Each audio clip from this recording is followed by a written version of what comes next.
Hey, boys and girls, today we are going to be reviewing a long division. So, this sometimes can be a little bit of a pain, but I shared a resource with you to help you keep you organized on this and also to show you couple step by step examples. And that's where I'm going to be teaching from today. So, if you look at this problem here, this was 82 divided by 6. 82 is our dividend, 6 is our divisor, and this ends up being our quotient, which is the answer up top.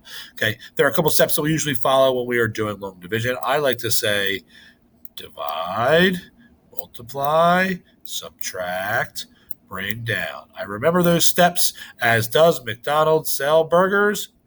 Duh. Or divide, multiply, subtract, bring down. I make a little tune that I remember in my head. Divide, multiply, subtract, bring down. Divide, multiply, subtract, bring down. Right? That's how I always remembered it.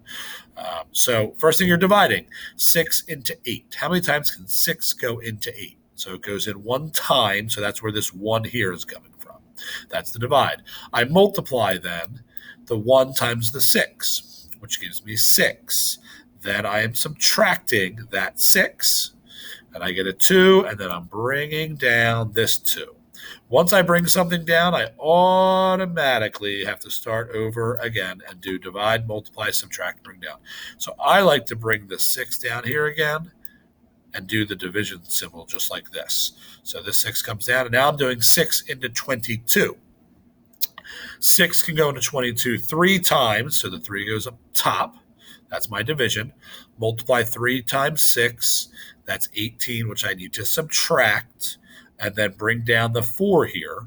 Okay, this 4 would end up being my remainder because there's nothing else for me to bring down. Now, if there was another digit here that I could bring down, I would bring that digit down and I would start the process all over again.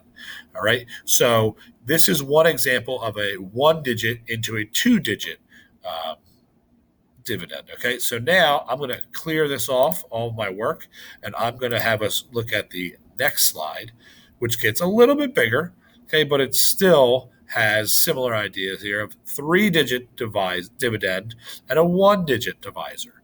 Okay, so we're still following the same steps as before, which was divide, multiply, subtract, and bring down. So I'm going to write that here. I love writing this on the side because it reminds me of what steps I need to do in what order. All right, so divide 6 goes into 7 one time. So there's the 1.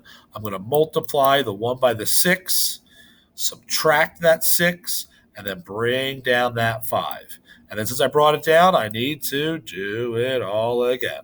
So then 6 goes into 15 2 times. That's where this 2 comes from up here. 6 times 2 is 12. I subtract again, and then I bring down the 3. Since I brought something down, I do it again. So I need to see how many times can 6 go into 33. It goes in 5 times, which I put up top.